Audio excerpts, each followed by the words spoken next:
Hello,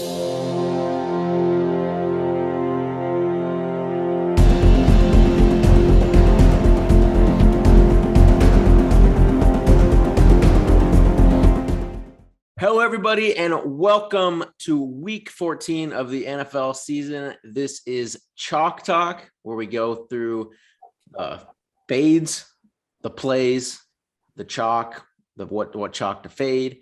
And here we are. We went over our spread picks yesterday, and today we're going to go over the main DFS slate game by game, go through all the different positions, the best and the worst plays. And then at the end, we're going to build a lineup.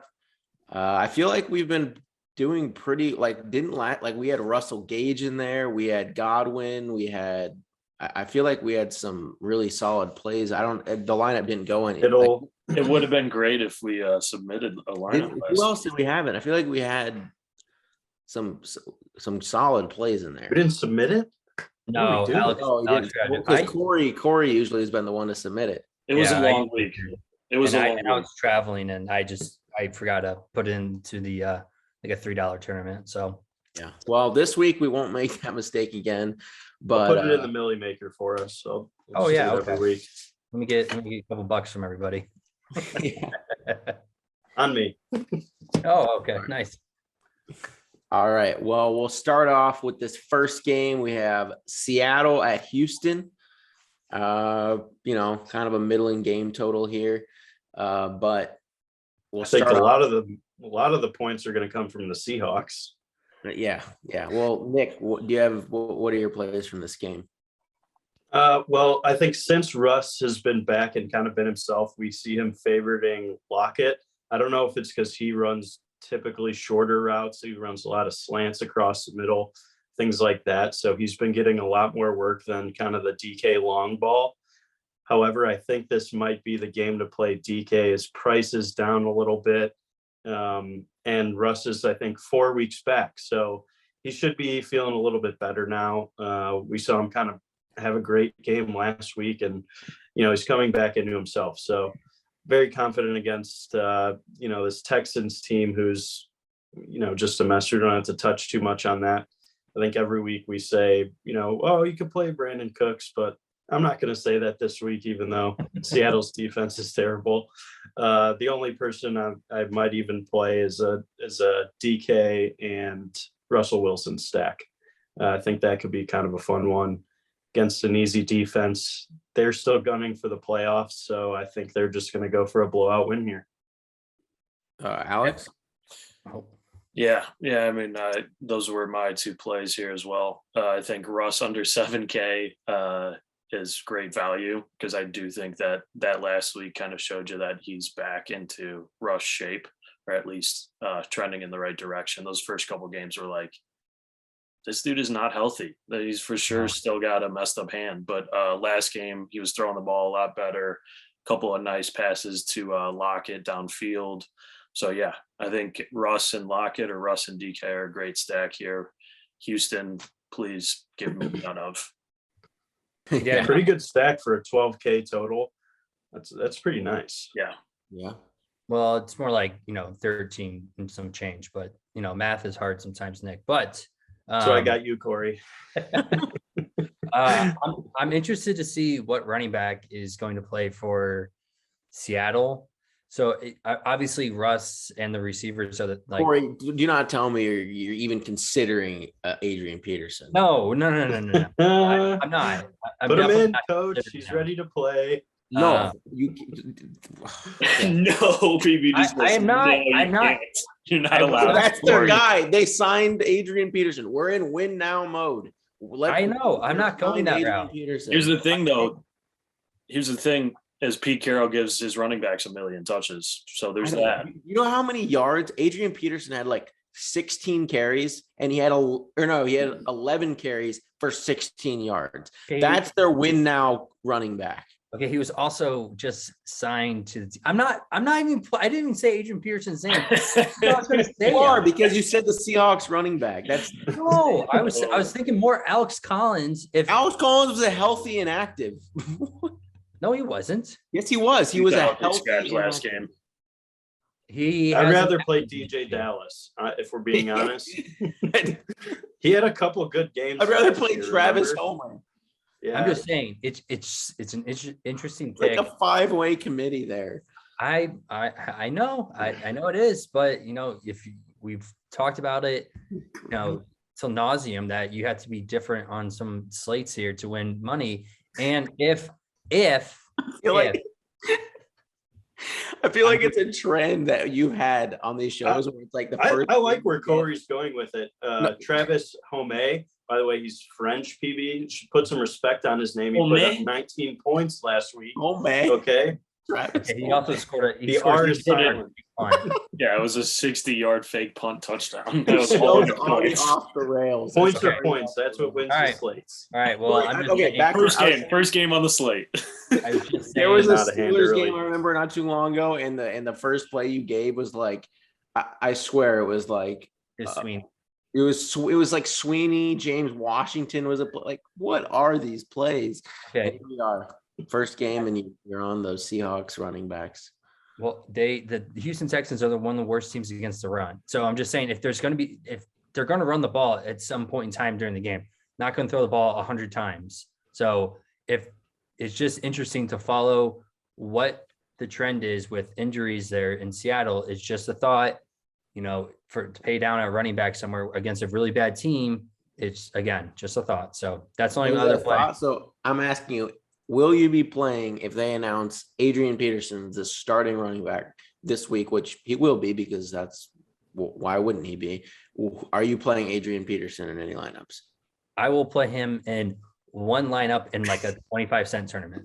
Just for the middle finger. Okay, so we talked about all that for a 25-cent one lineup. Okay, You asked me, I was being honest. I mean, yeah. it's a, Well, I think I'm just gonna go with Alex and Nick here. I don't necessarily want to play Russ because again, I usually like my quarterbacks in games that can go more back and forth, and I don't really see this one going back and forth. But I do like DK Metcalf a lot because the Seahawks are going to win this game. They're going to put up points, and I think it'll be more through one of these pass catchers. I think like this is a prime opportunity to get one of Metcalf or Lockett, a big game. I think it's going to be Metcalf. I don't see how anyone on this Texans team is going to guard this guy. And he had so many unreal. I played him in that big tournament that we talked about last week, and there was like a 30-yard touchdown that Russ just sailed over his head. He had another target in the end. Like he's going to have a massive game here soon. And yeah, you got to think that in like the team meetings between the receivers and the quarterback, they're like, DK is probably complaining about not getting the ball enough. I assume just the type of personality you see from him on like the sideline that he complains. And I'm assuming usually Lockett and DK, they switch off big games or decent games. So I think it's a Metcalf game instead of a Lockett game. I love DK on a turf field in a dome too. yeah. He's much faster there. Remember that game last year against the Cardinals? It was like the famous play when he ran down Budda Baker. I do think he get some. He's lightning on turf. Yeah, I played Seattle's defense there as bad as they are. Seattle's defense. That's the other. Yeah, they're running Davis Mills back there. So, to Davis Mills' credit, he hasn't looked terrible in the situation that he's been thrown into. But I mean, don't play him. But I was just if you do play Russ, like Nick was saying, I think you don't just because the only way that Russ succeeds is if I think there's at least some points being scored on Houston. So I think if you play Russ, you play Brandon Cooks. But if you just want to pick the one play from this game, I think you just play Metcalf or the Seattle. Yeah. But if you play Russ, I highly recommend playing Brandon Cooks. So next game we have is Dallas at Washington. We'll start off with Alex on this one. Yeah, I've got a one play on each side of the ball here that I really like. The first is Michael Gallup at 5.5K. Last 3 games, he's seen 10 targets, 8 targets, and 9 targets. And we know no Amari Cooper though, right? No Amari, and Lamb was limited or was out one of the games. Right. I still see the Cowboys putting up a good amount of points here and throwing the ball a ton. So I think that Gallup's still got a decent target share. I think him and Dak definitely established a connection when Amari and Lamb were limited and or out. On the other side of the ball, with the Logan Thomas news, him going on IR and missing the rest of the season, if the Seals Jones plays, he's questionable right now, but at 3.6K in a game where I think Washington's going to have to throw the ball in order to keep up with Dallas, I think Seals Jones could see a lot of targets. Are you guys worried about the Dallas offense at all? Like, No, not at all. has put up a few stinkers of a game. I'm not worried about him because this is the second game I think all year that they'll have all three of their receivers all in one game. Yeah, this is like one of my favorite days to play Dak. But to Alex's credit earlier on the Michael Gallup call, like that guy would be a wide receiver one, I think, in like 90% of the league. He's pretty good. Great body control near the sidelines. He's always toe tapping. I love that about him, and he's just a good receiver. So I kind of like the Michael Gallup and Dak Prescott stack here. If you had to run it back, I think McLaurin's definitely a fun one. I'm a little weary of Tony Gibson. I kind of want to see what you guys think about playing him this week. Corey? As kind of a run back option if you were to stack with the Cowboys. So he is, where's 6K. he's 6K. Where's his, I wonder what his pricing's been. So he's been, so they priced him up. Yeah. Yeah. So he's been 5.7, 5.7, 5.9, 5.5. So they finally priced him up. I mean, he did scored one receiving touchdown last week. I just think if JD McKissic misses again, I think it's a good play to bring it back with. Just in that sense, the Cowboys are pretty good though against the run. They usually don't give it up. They give it up more on the secondary side. So if I was going to bring it back, I'd feel more comfortable with, Scary Terry at 7K. I know it's a pricey bring back. But Dak, if I was going to play this game, which I don't think I'm really want to, just for the fact that I don't think it's going to be a very high scoring game coming off what Alex said, thinking it might be. If I do Dak, Gallup and maybe like CD Lamb or Cooper, one of the two. Obviously I wouldn't do Dak, CD or Amari. I think it's too pricey of a stack to go with. You could do that if you want to be really different in tournaments and just completely stack this game and then bring it back with Scary. But again, then you limit yourself on the back end with the other positions you have to fill. So you know what? I don't mind Dalton Schultz. So my thing about him is the past 3 out of 4 weeks, he's had his best fantasy weeks over 20 points. In his last 2 games, he's had more than 5 catches too. So do we think that, like Micah Parsons is going to be blitzing a lot? Is he going to be a kind of a more frequent check down here to see that 7-8 type of target game again? Well, that's if McKissic misses again. So he was out last week, and I'm not sure what the concussion. He's concussed. I'm pretty sure that's what his injury is. So he might be back this game, which then eats into the target share of Gibson because he'll come out on third downs because Gibson's a better catcher than he is. But my other thought is Dalton Schultz. I know he's at 5,400, and with all the other passing options on Dallas, he'll probably go overlooked in tournaments. And he's up there. He's upper echelon of tight ends. But I just think that he might be a good look at just to like fade off of, because I don't think he's very highly on with the other receiving options there. So that's my only thoughts on that game. I really like that. Like if I'm paying, this is not a slate. Like we're going to get into it as we go through these games, but from like a roster construction standpoint, from what I've looked at the slate, like I really don't want to pay up at quarterback. And I think this is the most expensive quarterback that I will have some exposure to. because I just think he like has such a good matchup, and he's under 7K, and Dak under 7K is an amazing price.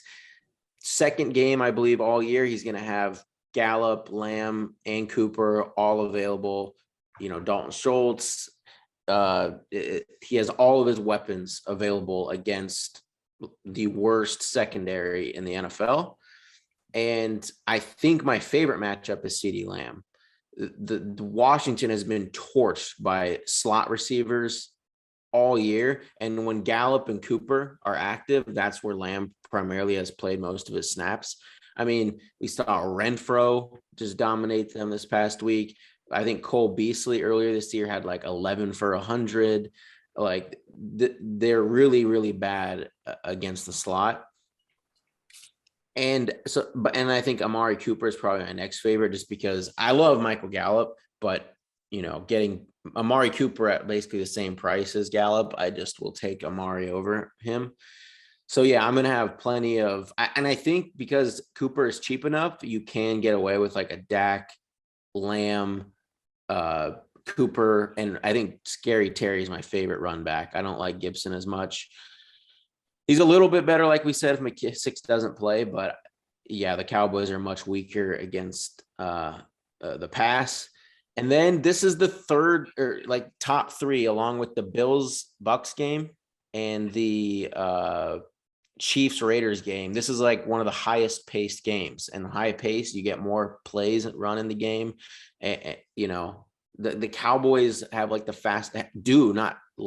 do have the fastest paced offense in the league. They run like the most plays more than any other team. That means more fantasy points.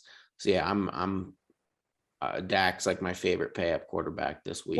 One more thing on this game on the Washington side, primarily on their defense.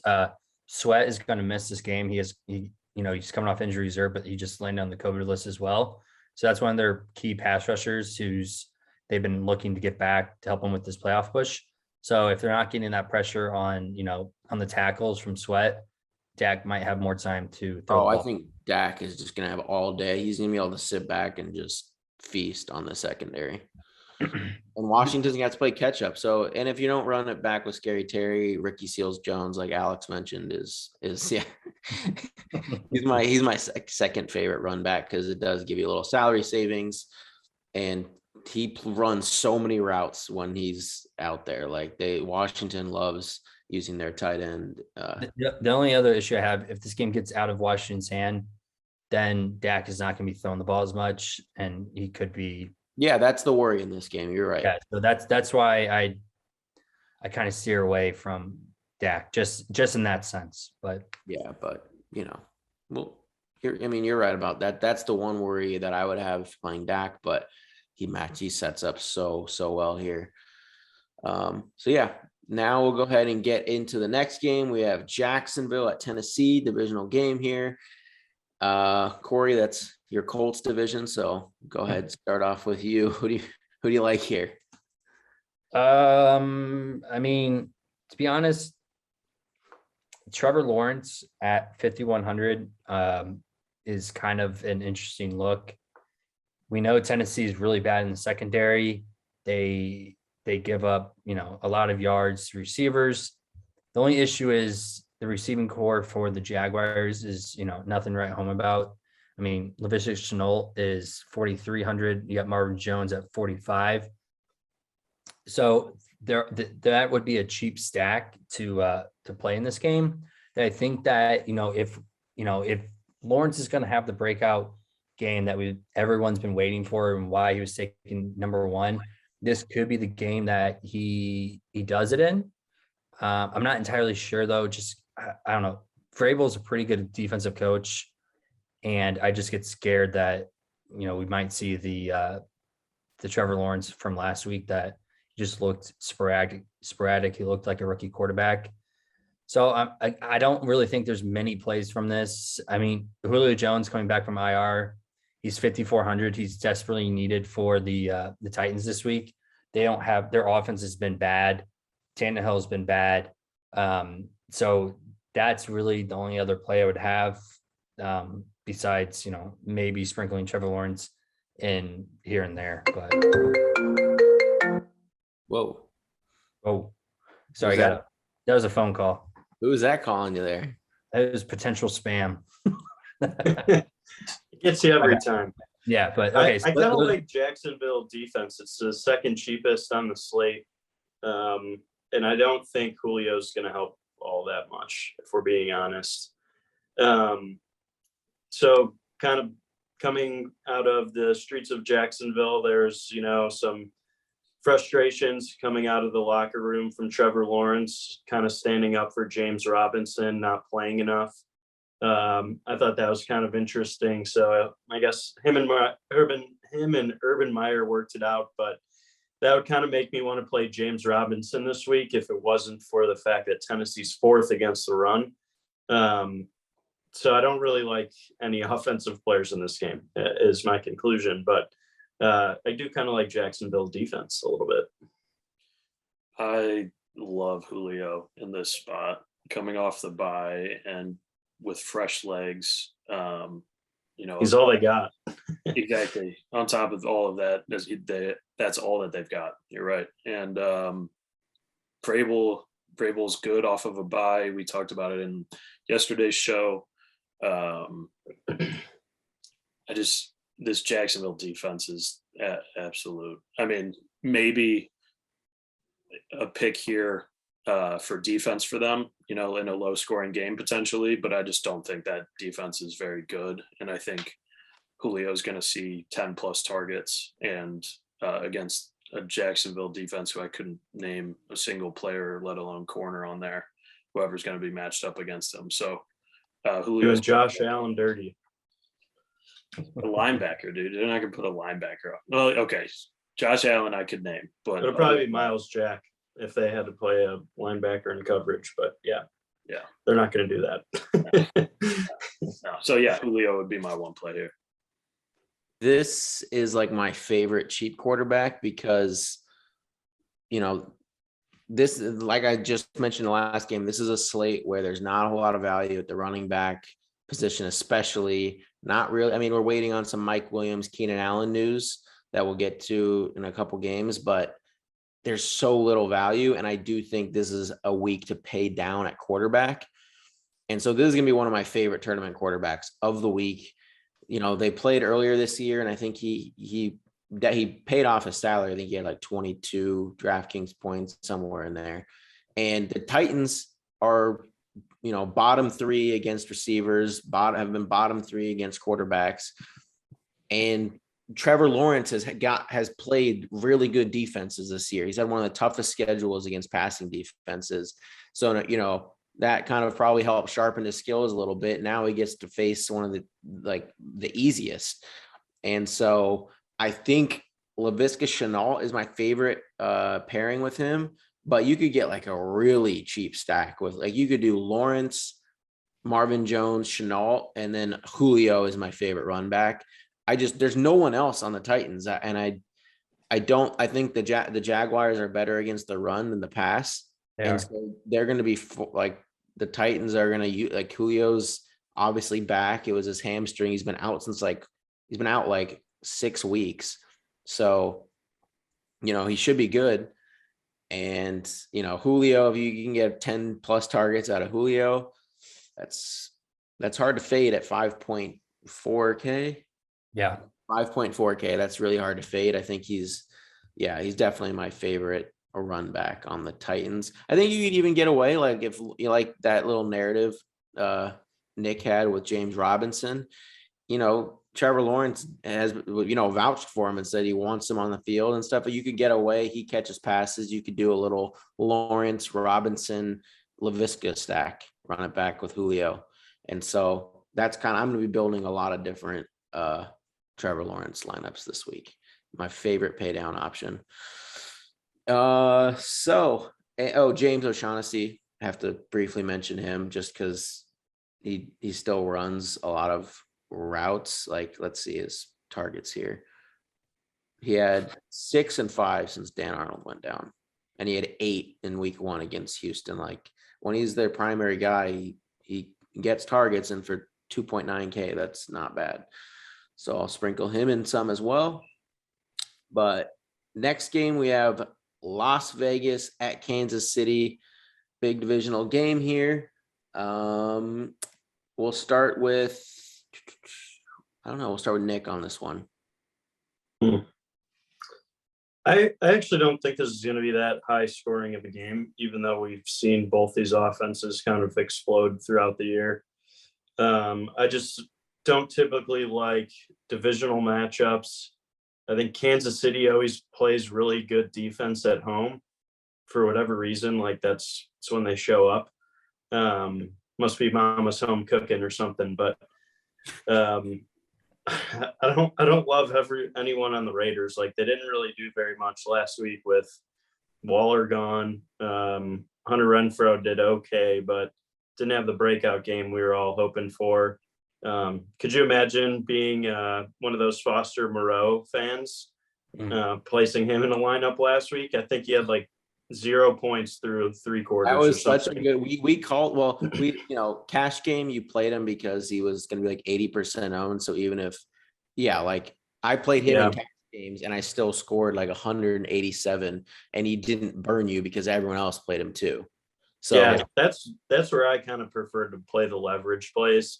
Where tight end, someone's taking 80%, like and it's like not even a guarantee. It's like a coin flip of a situation. Like this guy might get some work, he might not.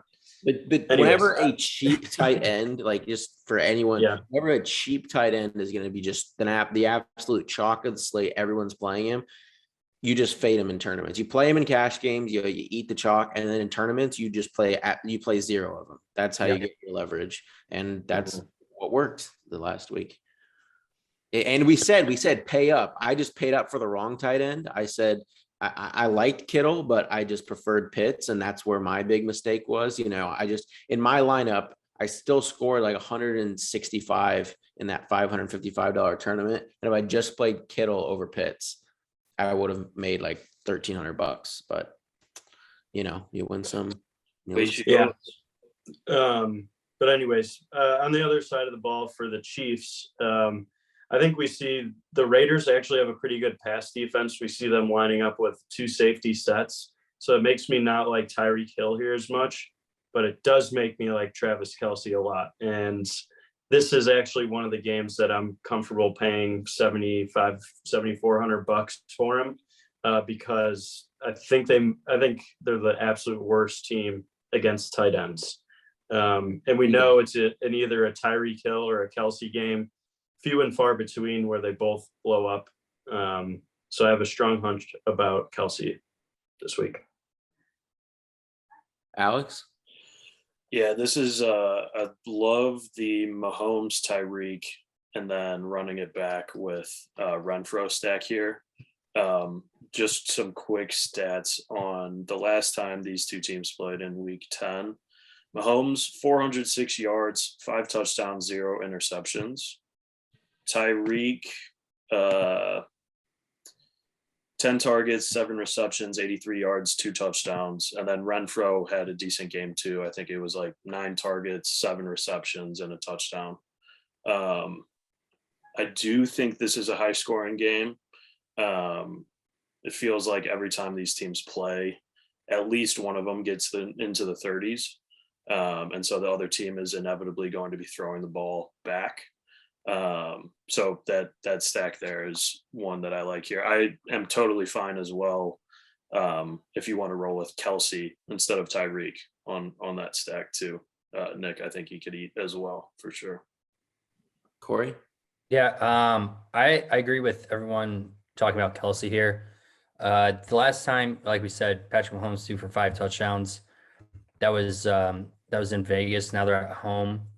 I don't think the Raiders travel very well. I would like to know their what their stat is or their win total on the road. But obviously they're a dome team. They'll be in Kansas City. It's gonna be a cold game. I really, really, really like the Chiefs defense here. They've been one of the better defenses the last 4 or 5 weeks in the NFL on the road. Even like on the road at home, they're like a top 5 defense right now at this point in time. And we've seen last 2 games they put up over 15. Yeah, and the Raiders offense cannot move the ball. They with Henry Ruggs out, That was their deep threat. And like ever since he's been, gone, they've not, they signed Deshaun Jackson and he's had like 2 games where he's caught one long ball each game. So they're missing that deep ball threat. Darren Waller is still banged up. I understand that he'll probably play this week because the Raiders have to win. They can't keep losing games because they lose games, they're gonna lose out in the playoffs. So I just don't think that Derek Carr is not that good of a quarterback. He puts up points against bad teams, and I don't expect him to do well here. Like we said last time they played, it was like 41-10 or something like that. 41-14. 41-14. So there's not a lot of points.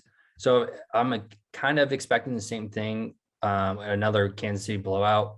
Pretty sure the spread right now is around like 8.5 or something along those lines. So I like Clyde Edwards-Helaire here. He's 6,100, but the only downside to that is that Williams comes in and they split time, and he will definitely vulture touches from Clyde Edwards. But Clyde Edwards has been on injury reserve. Last week he looked pretty good against who the Chiefs play this past. They're on Monday night. Denver. Yeah, he looked pretty good against Denver, and Denver defense is a whole lot better than the Raiders. So I like Clyde Edwards at 6,100. And then obviously if you want to pay up for Mahomes, I don't mind that either. But I think this game can get away from the Raiders very quickly, and then the Chiefs just rely on the run game. Yeah, I think this is a game where you need to pinpoint. I think there's a piece of this game that definitely goes off, and you might need them to win a tournament.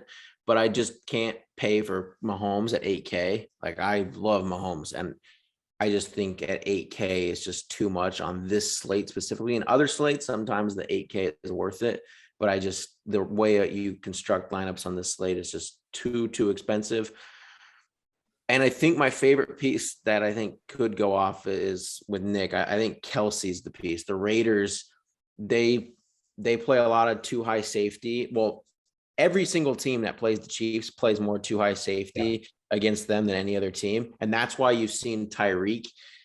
He still gets his targets, but when do you guys think the last time he had a 100-yard game was? Oh, Kelsey? No, Tyreek. Probably like week 4. Yeah, it was week 4. He's had 2 games where he's gone over 100 this whole year.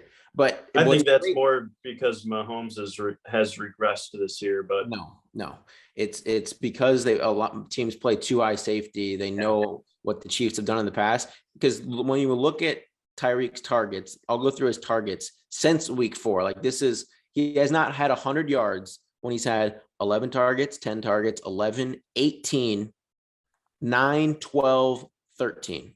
If you were to tell me in any other year prior that you were going to get like 12 plus targets from Tyreek, like every single game, you would just say he's got to be like setting records in yards, touchdown, everything, because that's insane for a player like him. But he's catching, like, his ADOT has gone down so much. Like, he's not this player that, I mean, he'll run like some deep routes, but that's not how they're using him right now, because they can't. They're not able to. And Kelsey, on the other hand, should just feast in the middle of the field against this Raiders team. And he's my favorite tight end play. I'm okay with paying up at tight end because I think this is a slate where you finally have, what do we have? Darren Waller, Kelsey. You have a lot of, and Kittle. You have all these like good tight ends this week. And then there's some not great cheap options this week. I think this is another slate where one of these top tight ends separates themselves and ends up in the winning lineup. And in my opinion, it's Kelsey. So I'm going to be very overweight on Kelsey this week. I can't even remember the last time we had all 3 of those tight ends on the main slate. It's been a long time. Yeah. And you still get to, you get the options of Pitts, Andrews, Gronk. So like you get top 10 guys in there. So I think that will create a little bit of change up. Yeah. And tight end's a position that you really do need to separate. Like, it's such a premium position. You need to separate yourself.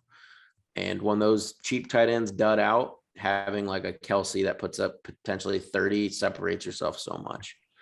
So next, Josh Jacobs is solid with Kenyon Drake being out, like at 6.2. He's got like 9 targets last game and 7, I think, the game before that. So he's like my favorite play on the Raiders. Next game, we have the Saints going into New York to play the Jets. I guess I'll start off with this because I'm the Saints fan. I think Taysom Hill is the most blatantly obvious cash game play at 5.6K. You know, I don't think there's any way around playing Taysom. Like, I think you plug him in. I think in tournaments is where you could fade Taysom because it's hard to pair him. Like, you never know who's it's going to be on the receiving end. And I don't know. I just think he's more of a cash game play, but you could sprinkle him in tournaments. Probably Traquan's your best option to stack him with. Kamara, it looks like Ingram was added to the COVID list, and Kamara is a full participant in practice. So I don't know how, like, Kamara is like my favorite pay up running back this week going against this Jets team. I don't think you ever pair Taysom with Kamara because they just vulture each other. But in the lineups that I don't have Taysom, like, it's going to be really hard not to play Kamara because, I mean, what else are the Saints going to do this game besides just without Ingram? I mean, they're just going to run Kamara like every play. It's going to look like the Patriots-Bills game. Yeah, they're just going to be like, let's just do what the Patriots did and come out. Half-back time. And I think that's I think if you were to play a Jet, it's probably Jamison Crowder has the best matchup. Elijah Moore should get shut down by Lattimore, and Crowder in the slot is they will have to throw the ball, I think, to play catch up with the Saints, because I do think the Saints get an easy win here. And then the Saints defense. They should. Yeah. It's the Jets. The Saints defense against Zach Wilson's solid too. So that's all I say for this game. But Taysom's your cash game quarterback, no doubt. There's no such thing as an easy game in the NFL, PB. Yeah, okay. But according to Urban Meyer, that every week you're playing Alabama. So just okay. Well, I'm just saying the Saints who love to run the ball, and now you get Kamara back with if Ingram was out, that would have been something, because then we would have had Tony Jones leading the helm. But yeah. I don't think there's many other plays in this game. I think there's only 2 plays you play. It's Kamara, and I think it's, Taysom Hill. I am not touching anything, with a 10-foot pole for the receiving core of the New Orleans Saints. So that means you're not playing Taysom in tournaments, and you're just putting him in your cash game, and then because I think you have to pair Taysom with a receiver in like the Millie Maker. Like, yeah, if you're doing that, but that makes zero sense. We've already talked about the game script and how the Saints are going to win this game. It's running the ball, and if Taysom Hill throws a touchdown pass, I guarantee it's going to be from the 5-yard to the goal line, and he's going to do like a rollout, and he's going to hit a tight end. So, and the tight end is not a play here, even in the consideration, because they're not going to put enough points. So, like I said, I think it's Taysom and Kamara, and that's it. And if you want to go with the Saints, pay up for the Saints defense, I think you do that. But there's no other place, in my opinion. Nick, Alex? Yeah, I got nothing. I mean, I've been riding Elijah Moore, but like you were saying, the Lattimore matchup just isn't great. But I think, like you were saying about Kamara, what else are they going to do? That's how the Jets are with Elijah Moore right now. Yeah, but they can't. Like, the thing is, Kamara can run on the Jets, and Elijah Moore, it's not like they can just go on Lattimore. I just don't like the matchup this week, so I'm not going to be playing him, or probably anyone from this game. I think it'll probably be the lowest scoring game of the week. So hard fade for me. All right. And Alex, you just on to the next stinker. All right. We have Atlanta here. Atlanta going into Carolina. I don't think Dog days of summer. Alex, we'll give this one to you to start off. Yeah, another game that I'm fading very hard. I don't know that there's a single play here. I mean, if I were to take one, it'd be it might be Chuba. Like, I just even tough at his price. Yeah, I mean, Hubba Bubba Chubba. I don't love it. Well, it's because Abdullah is pretty much the pass catching back. Yeah, yeah, and who's that? They just got a new offensive coordinator in there. They just fired Joe Brady or something. But whoever they brought in is like they brought in to establish the run. Like whatever his package is, it's run heavy. Run with Cam, run with Chuba. It's gonna. I think it might look very similar to the New Orleans Jets game. Like very kind of like, all right, run the ball, 3rd and short, run the ball, 4th and short, maybe try and pick it up. Like just, like this game could end in like, 30 points total. So I'm going to stay away from this one. Yeah. Corey? Yeah, this is, I mean, if I was going to play one like off piece of this, I guess DJ Moore, and just hoping that he gets 10 targets, 10, 11 targets and has like 8 or 9 receptions. Good luck But against again, AJ Terrell. I understand who he's going against, but I'm not playing Cam Newton. I'm not playing Alex, what he was saying about Chuba Hubbard, playing him, you can get away with. Cordell Patterson, he might. So the thing with him is, again, he gets I feel like every week he gets overlooked for whatever reason, just because every time it's a bad matchup against the Panthers, though. It is running the ball, obviously, but we obviously know that he's in the past they've been solid. But out of the backfield, I feel like out of the backfield he's more effective than lining up in the slot. But again, I don't think there's enough volume there to get him to to pay off his salary. I think there's other positions I'd rather go, or rather, there's other people I'd pay for at his salary. So, yeah, I mean, I guess the Panthers defense, for some odd reason, is cheaper than the Falcons defense, which is kind of mind blowing.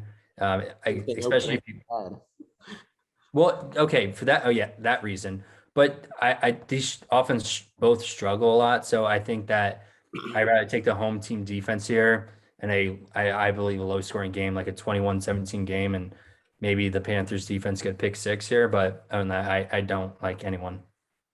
Yeah, I think the Panthers defense at 2.8K, just because what you're looking for out of defenses is that, like, you don't want teams that run the ball against your defense, because that, like we saw, like the Bills defense against the Patriots was a horrible play, because you can't get sacks, you can't get interception, you can't get any defensive scoring when teams run the ball a lot.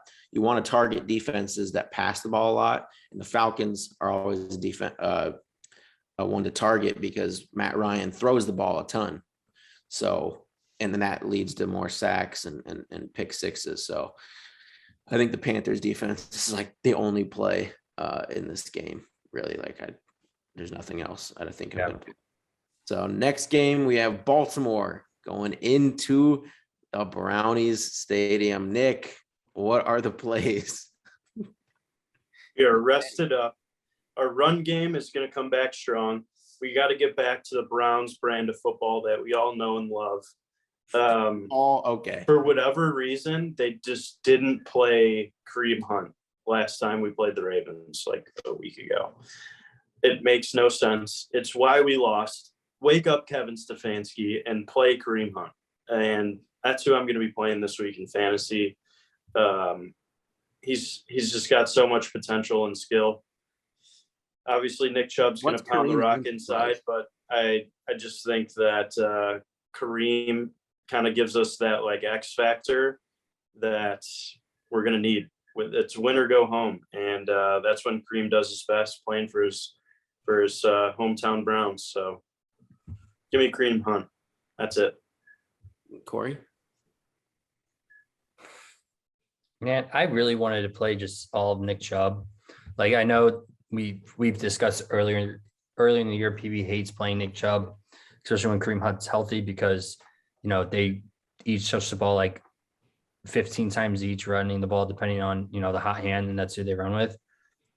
Nick Chubb is such a better running back than Kareem Hunt running the ball. Nick Chubb would have burned you 1 week if you just faded him every game this year. He would have burned you. I know it. And that 1 week I played him and he went off. So I love Nick Chubb.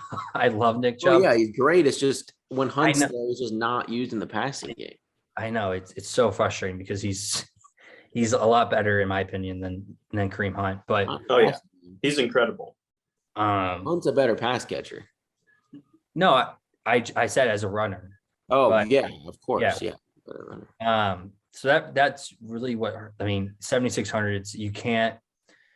The only way that I play Nick Chubb is just because I think, I think he's gonna be sub 5% owned. I think his price tag. I promise you, he'll be sub 5% owned. No, so that's what I'm saying. Like, if you can just, play the game script in your head before, when you're setting your lineup, Nick Chubb, 20 carries, 150 yards, like he has a huge run for a touchdown.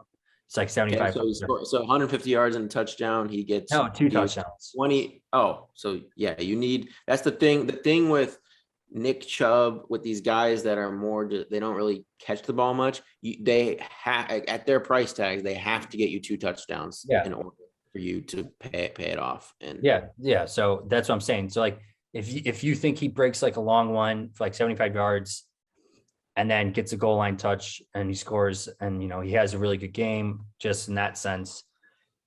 I don't know. Cause we've seen beforehand and I like where, I don't know. I for some reason, when I see Nick Chubb, I just always feel like I have to play him. But I guess another play that, on the Ravens side, I mean, Mark Andrews is always a good play.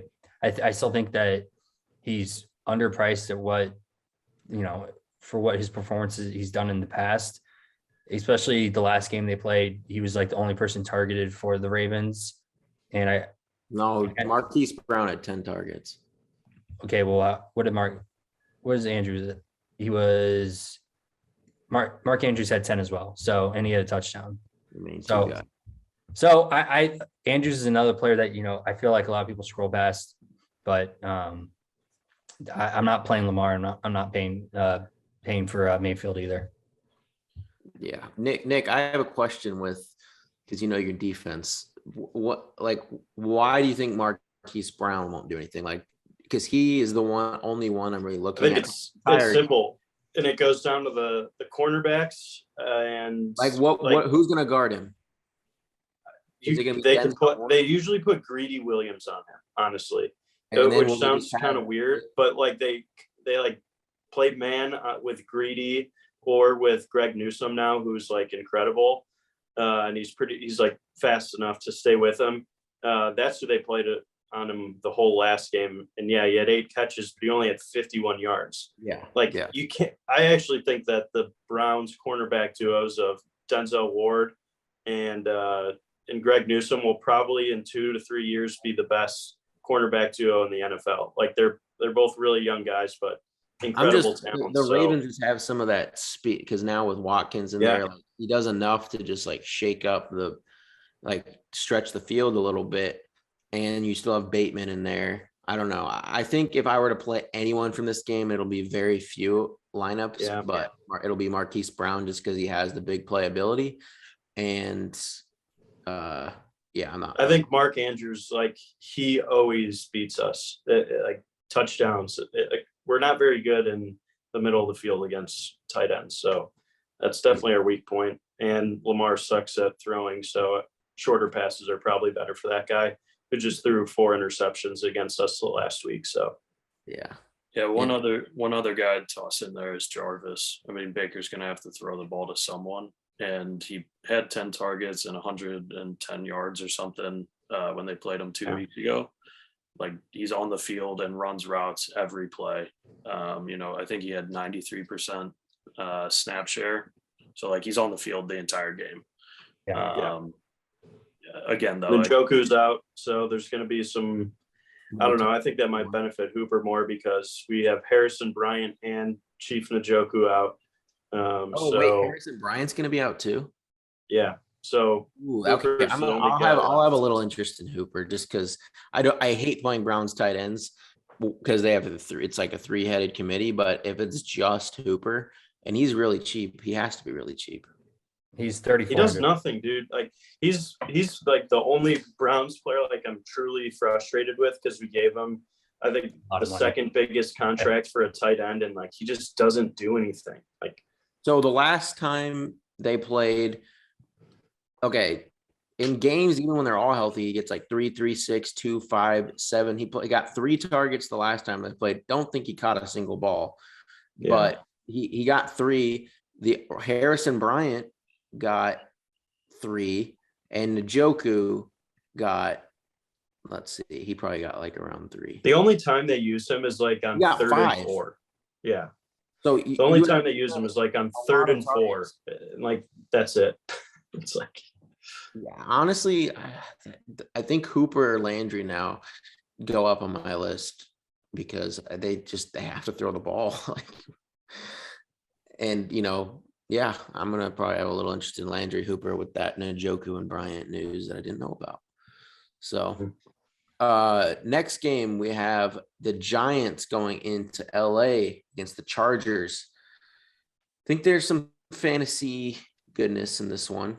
Some plays here. We'll start with Alex on this one. Yeah, this is a big like if game for me because you've got Keenan Allen and Mike Williams both popping up on the COVID-19 list. So if either Allen or both Allen and Williams are not playing, I think Guyton sees a huge portion of targets here. who? Jalen Guyton.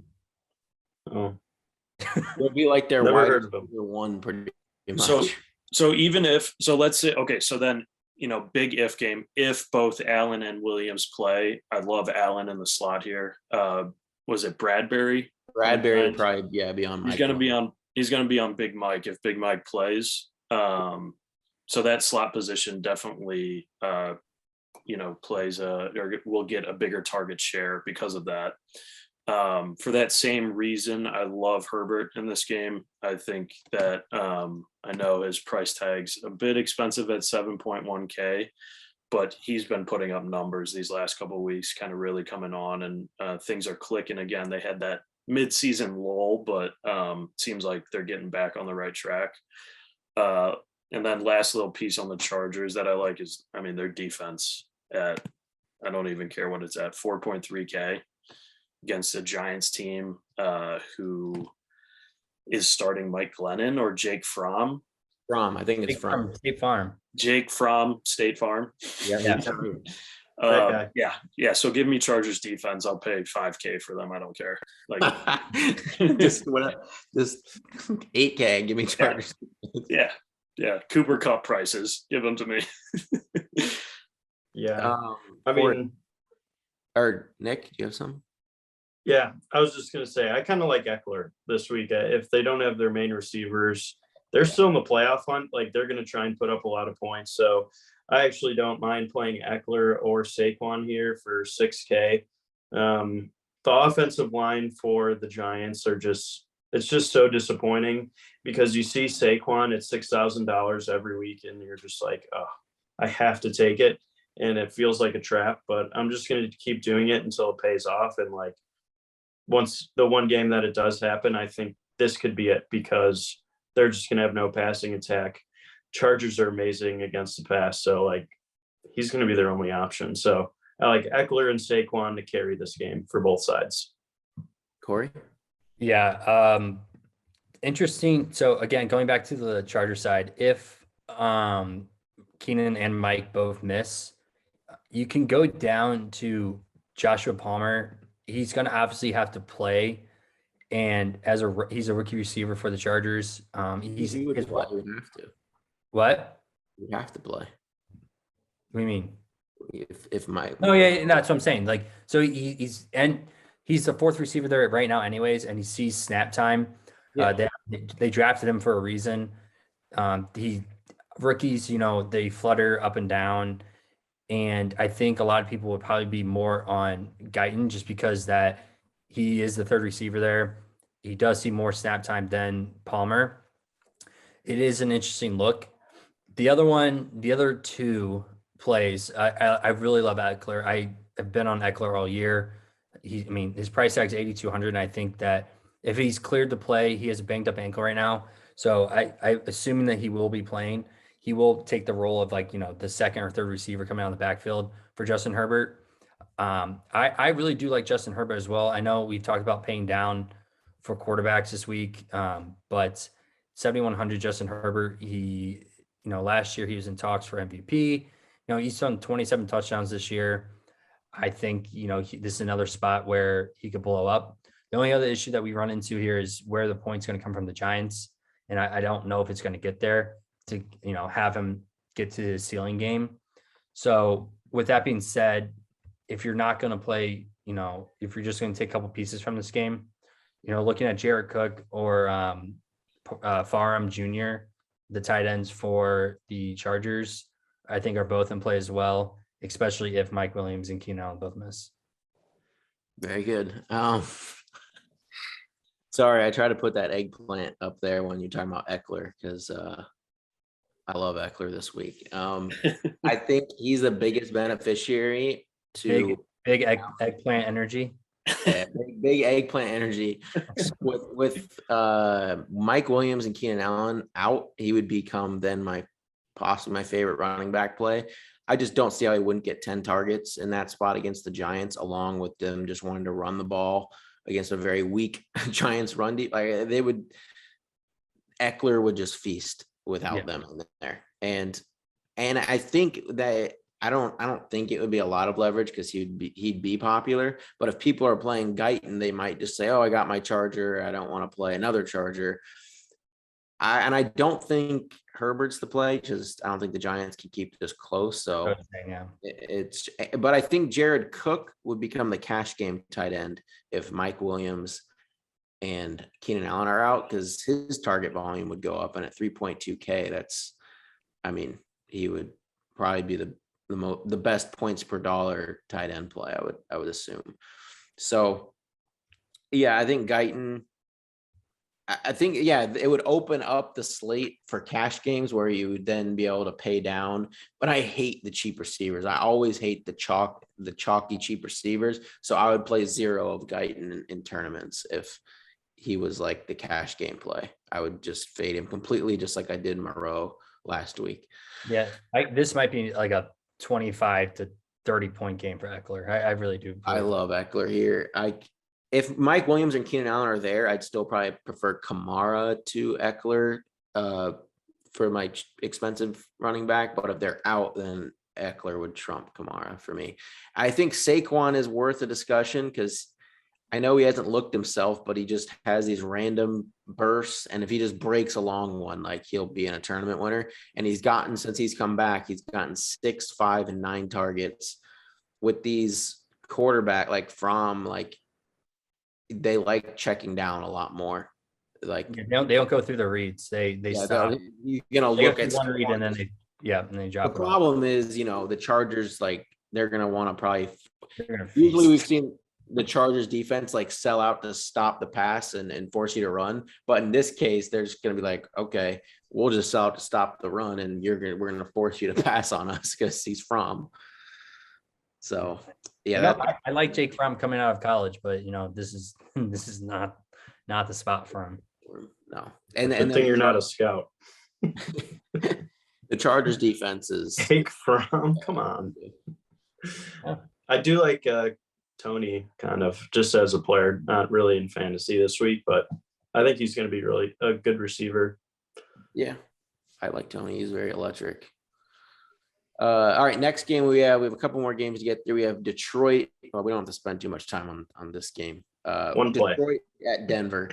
I don't know that there's really any plays here, but one play and one play only. Come on, Javonte Williams. He's put up like 25. I love Javonte. Games. Yeah. I love Javonte, but I think you have to. He's like my lock of the week. The guy Melvin Gordon.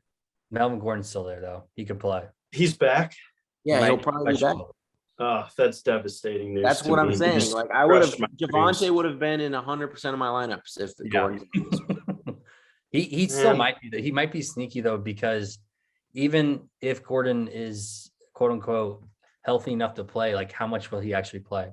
So I mean, you always got to think about that, because especially the coaches realize like wow, what do we have here? We have Javonte Williams in our He's back. amazing. They just He's saw. so I've been good. I don't understand. I say this since like the beginning. Like I I never. think he's the best rookie running back for sure. I mean, Yes, yeah, fantasy wise, maybe not, but skill and talent wise, Yeah, definitely the best. He is. Yeah.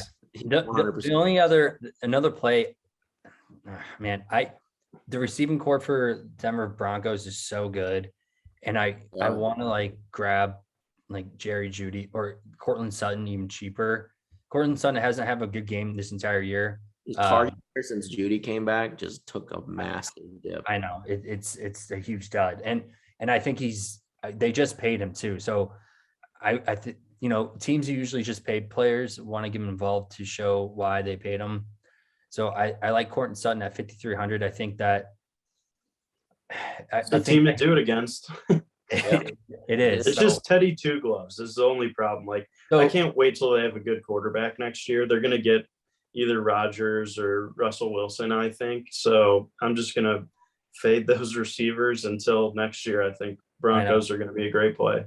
Yeah, true. But I mean, the thing that Teddy does well is he's pretty safe with the ball. Obviously, last week against the Chiefs, they were in a bad spot and he had to force throws. But if he's going to be, they're not going to run the ball like we said, like the Patriots. They're going to throw the ball. They're inside. They're at Detroit. So I think there's a spot where one of these receivers could have a good game. And I would, if I was putting, my chips on the table, I put him on Cortland Sutton. All right. Anyone else have any plays here? Pass. Yeah, I'll sprinkle in the receivers. And again, we get Melvin Gordon news he's out. I'll lock Javonte in probably every lineup I make because I've loved him. And against Detroit, it's just, I don't know how you avoid him. So next game, we have San Francisco going into Cincinnati. We'll start off with Corey in this one. What plays we got here?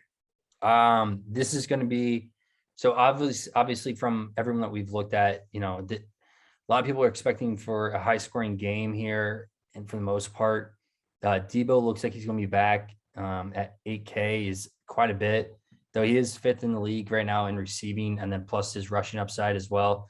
He touches the ball a lot for that team. So I like him there. And I think that hurts Kittle a lot this week. And I think a lot of people are going to be on Kittle just for the fact that they saw what he did last week against who did they play? They played Seattle. Seattle? Yeah.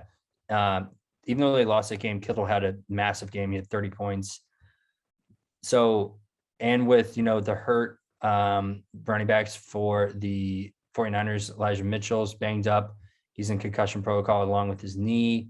Then you got, Jeff Wilson Jr., who's also hurt, his knee and he's concussed. So the backfield right there is pretty down. The next man up, because Trey Sermon, who's on IR, would be Jermichael Hasty. And I don't know if I really trust Jermichael Hasty to, even though he's 4K, and we, everyone loves to play backup running backs who are in the spot where they, are possibly the starter. I don't think this is a position where you do that. But what I'm really looking forward to playing, and I think it's going to be a very low-owned defense, is the 49ers. I think with, this game being outside, Joey B, his throwing hand is banged up. They practice outside all week. He's going to be very limited in practice. They're going to want that hand to be down. He was super swollen during that game. A banged up throwing hand for a quarterback is never a good thing. And I think this is about where the 49ers feast. So I'm going to be on the 49ers defense this week. Feed me Debo. Feed me Debo in this spot. Like, he's going to get so many touches. And assuming that the groin is not as serious as, it initially sounded, I think he's going to eat. That being said, I think IU could also see a good game here. On the other side of the ball, if Mixon is healthy enough to play, and now he's carrying a questionable tag for illness, non-COVID related, so he'll probably play. And I think that with Burrow's hand, he'll default to a lot of handoffs and a lot of checkdowns and safer throws. So I think Mixon is a good play on the Cincy side, even though 49ers run defense is pretty good. PB, you keep pretty close tabs on Jamar Chase at $6,900. Beautiful price. Why do you think he's priced so low? What are you seeing here? No, I think it's just because he hasn't had like the DraftKings prices them like based off how the recent performance, and he hasn't had like a massive game in like 5 weeks, so they just priced him down, and I think it's a good spot to get a player like him at low ownership. He can break the slate, one catch, and so he's probably my favorite receiving option in this game. Or Tyler Boyd. I think it looks like Higgins popped up on I think he popped up on the injury report. So like if it condenses the target share between Boyd and Chase. Ankle. What? Yeah, his ankle. He didn't practice today. Yeah. So, and then I really want to figure out the running back situation for the 49ers, because if it's clear, like if it's just going to be Hasty or if it's just going to be Wilson, I want whoever the main back is, because Mitchell's definitely, pretty sure to miss. So, but if both of them are playing, then I don't really want either of them, because I think they just really mix it up. And that's I'll have some exposure to Kittle. I just think Debo, if he comes back, could be, I don't know. I don't know if he'll be a little more of a decoy. I just can't pay $8K for him. I like another receiver at that price a lot more. So I'll fade Debo. And yeah, I don't really have a whole lot of interest. I don't like the quarterbacks here. So that about does it for me. I think Chase is probably my overall play. I've been searching for what the best cheap running back is, because I have so many receivers that I want to play this week, but I can't get myself to dip my toes in the San Fran backfield right now. Jeff Wilson, let's put it in perspective. All right. The last time he started a game was against Jacksonville. He had 19 touches and he only put up 6 fantasy points. So he had his opportunity against a really bad defense and he still couldn't do anything. That was when Garoppolo wasn't really playing that great. So I just don't see it happening. Like, I'm looking for Millie Maker players at that price. So even for the 4K, I don't like it. This is, again, like as you go, we're breaking down the slate. What are the running back plays that we've mentioned? They're all Eckler. It's Kamara, Saquon. It's you said Mick. It's some of the pricier ones. Javonte, that would open up so much. And that's why he'd be so high owned. He'd be an amazing play. But there's just not value, which is why I think paying down at quarterback is the move, because even at receiver, there's not great cheap options as well that we've gone through. So that's why I think this, and tight end, we haven't really mentioned any. We've mentioned Kittle, we mentioned Andrews, we mentioned Kelsey. You got to pay down some. Part of the problem is now we have, each week you get a bigger sample size. So the analytics and, the predictability on these prices are getting better and better. Just as the weeks goes on. So it gets much tougher to win, actually, and find value. For sure. It's tougher and tougher to find value, because DraftKings is pricing people how they should be priced. Yep. Now we have the last game, I think the highest total of the week. Right? Yeah. It's Buffalo, Tampa Bay. Is this going to be one of those games that everyone expects to be the blowout, like shootout, and like it's a dud? What are we thinking here? I don't necessarily think so. I think it could finish right around that total. It could shoot out, but I don't know. I'm curious because I know, Corey, this is it's your favorite game, right? Yeah, it is. So go ahead, start us off. What do you like here? So usually in these, in the past couple episodes, we've talked about these high over unders, and most of the times that they don't reach where they're going to reach to. But I think this is a spot where we're going to see like a 60-point game, possibly a 70-point game. I think this is going to be a back and forth game. I think there's going to be massive plays on each side, yards wise. I almost think right now, this is the game where, we talked about the Chiefs Cowboys game a couple weeks back where, it could be that spot where it's going to go the over, and it didn't. I think those defenses are better than what these defenses are. And I think there's a lot of plays here. And one of my favorite plays is going to be Corey, the Bills defense is good. Like it's the Bills defense is the best defense you just mentioned of all 4 teams. Maybe. Let's see how they recently. do without Trey White. Not recently.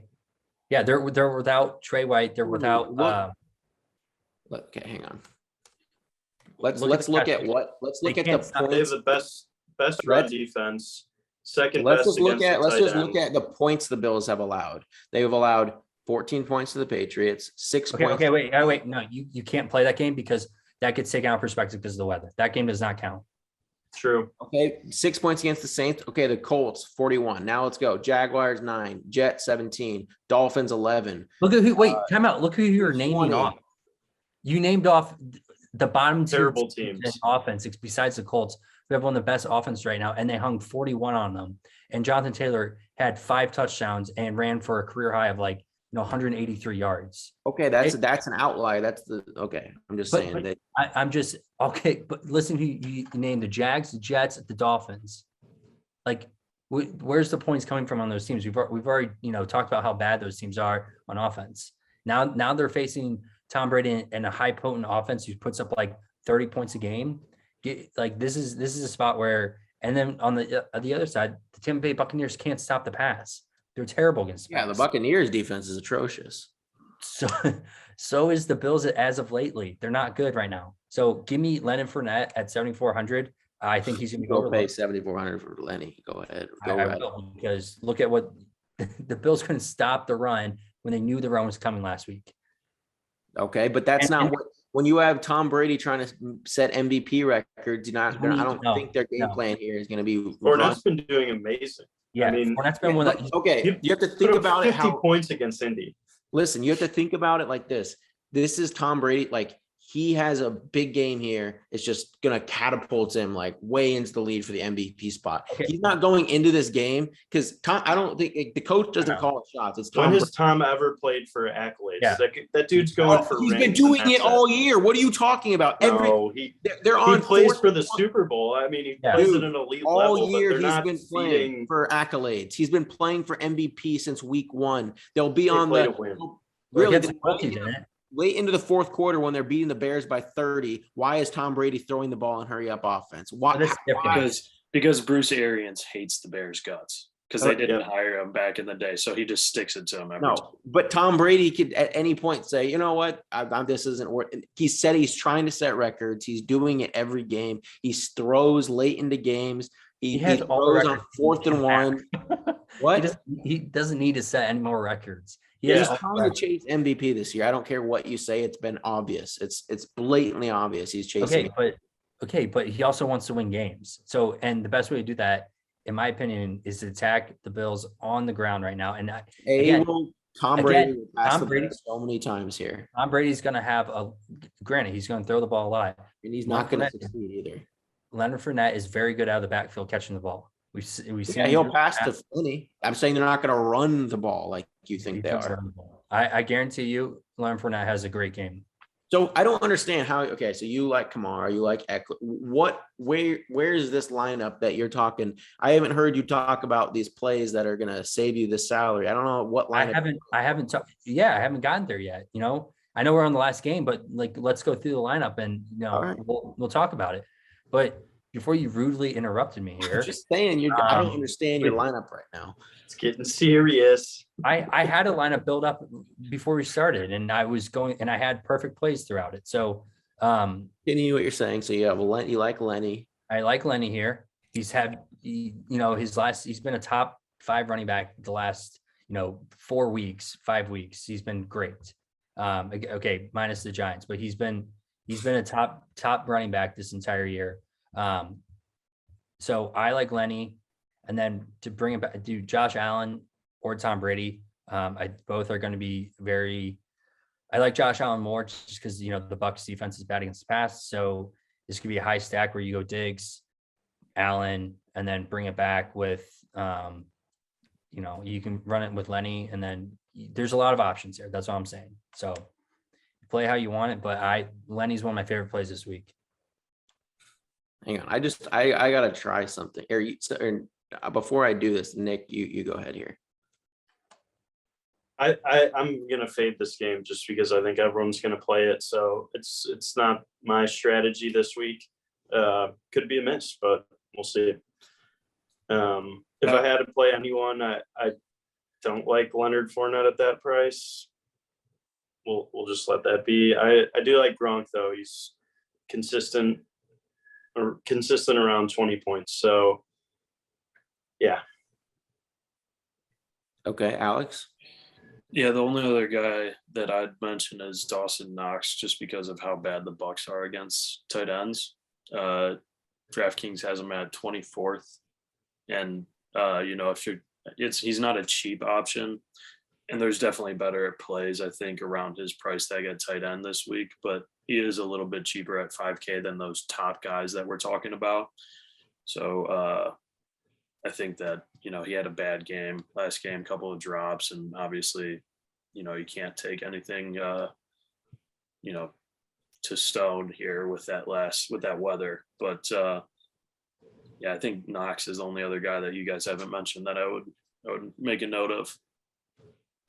Yeah, this is a game where I think it could turn into a shootout, like Corey said, but I don't think you can play the quarterbacks here at their price tags.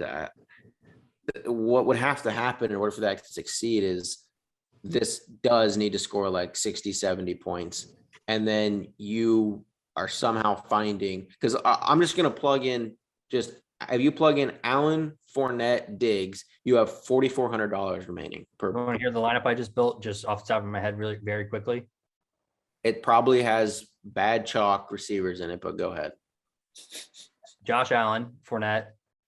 This play right here is only if Gordon's out. So Javonte Williams.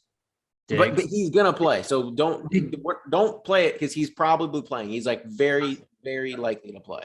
Okay, hang on. Let me go back. So I just have to. I'm curious. I don't think it's possible. Like it's so hard. It is. It's very possible here. I can't wait to hear this lineup. Yeah. Okay. Wait for it. So it's Josh Allen, Fournette, Barkley, Diggs, Beasley. Pay down for Joshua Palmer. Austin Hooper, Mike Evans, Browns defense. That's a pretty good lineup in my opinion, off the top of my head, very quickly. Okay, but Joshua Palmer is also contingent on both Mike Williams and they're on COVID. I'm just saying they have COVID right now. Right now, they're not playing. I still think a minimum of one of them plays, and if I had to guess, both of them play. Oh, I mean, we've seen with COVID all year, so yeah. Regardless of that, I'm just saying. Okay, so I feel like basically what we're saying, it's not like a sprained ankle. Like you got COVID, you're done for like 1 or 2 weeks. Yeah, but they don't. Mike Williams doesn't even have COVID. He's a. This is the NFL. The NFL is so political right now. You think that they're all right? We don't have to go down that route, but I'm just saying that. Just coming down in conclusion, what you're saying is, if Mike Williams and Keenan Allen plays, it's basically impossible to play a Tampa Bay like Buffalo stack because there's just no value. $3,000 receiver. Let's see here. And you're banking on an Austin Hooper tight end play, and he's a decent play. I'm saying like that's still pretty tight to get a cheap punt tight end and a punt receiver to have I'm just saying, why don't you pull up the big board? Let's try and build something crazy. Well, yeah, I'll just say, so the plays, I do think Diggs is like the number one overall receiver, like just raw points, like projected for the highest amount of points of all receivers. Still tough to get to at 8.1K, but I like him. Beasley has the best matchup in the slot against the zone coverage that Tampa Bay plays. Like that's what they run the most of, and the Bills run like eat zone with Beasley. So, and then Evans on the Tampa Bay side is like the only buck I'm even considering. No Gronk. Bills are great against tight ends. Not Fournette and Godwin. I've been on Godwin all year, but this is an Evans spot on the outside. Their Bills are better against the slot. So that's the only buck I'm even considering. But I think Tom Brady has a down game. Like I don't think this is one of the best defenses he's going to play all year. I think this is the best defense he's going to play all year, and he's going to struggle mightily. But yeah, let's go ahead and build a lineup. Or no, well, I guess we'll do our conviction plays after the lineup. So we'll start out with, who should we start out with here? Because this is, who does anyone I'll have? start. Go ahead. My conviction lock of the week is going to be CeeDee Lamb. There we go. Oh, I love that. I love Lamb this week. Yeah. I think he's going to eat against Washington. Oh yeah. Does anyone have a next one? Since we're talking about paying down at tight end, let's go get Ricky Seals-Jones. Okay, so Open up some money. We're doing a stat. Has he had good games? Like, what's the thought process on Ricky Seals-Jones? I mean, yeah, I mean, he had 15 points, which against Kansas City. So 15. It's bad. Heineke likes his tight ends. I Yeah, mean, and throws Dallas the ball is in the pretty red zone, and tight ends. we need to get cheap somewhere because All right. we're Yeah, getting no, expensive places. So I've never looked at him, so I was just curious, Oh, what yeah. he's been doing. yeah, I mean he's been a backup with what's his name? Their other Logan starter, Thomas. Logan Thomas going on. He's been a backup, so he hasn't done a ton, but Logan Thomas gets a decent amount of All right. target Well, share. we talked about running back, so let's go Kamara since Over Eckler? Eckler is going to be 8,300 more. You save $400. I mean, And it's still possible Williams and Allen play as of now. yeah. So I'm fine with Kamara. Well, let's. Man, I really like and we can pay up at other spots. Let's do Trevor Lawrence.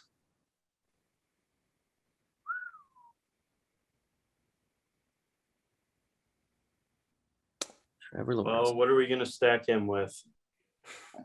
Marvin Jones Jr. Well, who Corey next? Or did you? Oh, you picked Kamara. I picked Kamara So, for you. Who? Yeah. Who? I mean, I like Like, LaVisca, but that's just me. But yeah, Jones is a good. I mean, either one of them is fine. They're But 45. what? They're 4,500, Alex. You're scrolling down for him. Yeah. So 43 for, you save $200 there. LaVisca. no, Okay, we're going with Marvin. gosh, no. All right. So So Nick. I like taking defenses in this spot. So I'd be willing to discuss whether we like paying up for the Chargers or maybe just taking Carolina.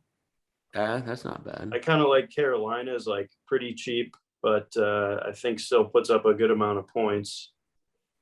I don't mind Carolina. I'll have them in my player pool for sure. So it leaves us 6,300. Need another running back. It's consensus our running back. Man, I'd like to pay up again for a running back, but let's keep going down. Let's go with I really want to throw Clyde Edwards in there. Down. I wish Javonte Williams Well, was just aren't a we lock gonna? We every have to week. run the Jacksonville back, so we could put Julio in there. Yeah, it's okay. Throw Julio in there. How is that the game we're stacking? Because it could easily shoot out. So that leaves us 6,800. And so I'd say for the other running back, fuck.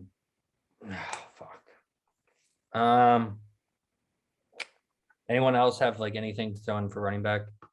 I don't mind CEH. Daryl Williams is like too involved. I feel like look at how many touches did Daryl Williams have last game? He probably had like double digits. Saquon for 6K is always so tempting. I think our flex should definitely be a receiver. Yeah. Yeah, I think we have to play like DK or Diggs there. Yeah. Well, what happens? Let's put DK at flex and then Diggs at flex and see what that leaves us at running back. So that leaves. So no. All right, now put Diggs there.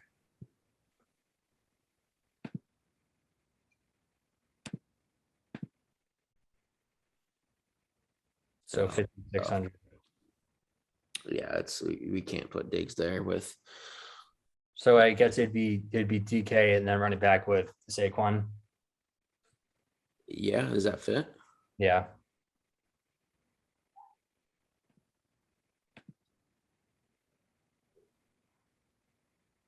Then we could pay up somewhere else. We Oh have yeah, we could pay up at what we defense? get the we're so close to the Chargers defense. That's unfortunate. Or we could. I mean, I'm trying to think. I think Broncos defense is Yeah, also I probably going love to the do pretty Broncos great. defense this week. All right, so play Broncos defense. The Broncos against the Lions at home. Whew. All right, there it is. I think it's good. Yeah, I like it. No, you're entering it. All right. So that I don't forget this week. There it is. Entered in. All right. And that's the winner right there. It's pretty All right, That's how solid. you make $1 million. Yeah. Just like quickly, that. All right. quickly run through the conviction plays. Yeah. So go ahead, Corey. I'm taking Josh Allen. Just went with the number 1 overall play there. Yeah, He's Herbert. the I like best. Dak. I like Dak at QB this week a lot. Give me All his Herbert. targets back against a really weak Washington defense. Alex. Give me Herbert. I like it.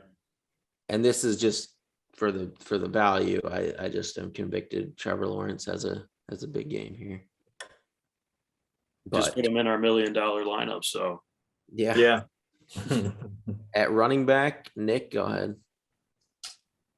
This week at running back, I mean, I was going to say Javonte Williams, but I think you got to pay up here. I really like Eckler. Yeah, I mean, you don't mind Leonard Fournette. Kamara's going to get 1 million touches. Yeah, mine is Eckler if Allen and Williams are out, but if they're in, it's Kamara. I just don't see how you don't play him. I'll start off wide receiver. Feed me Debo.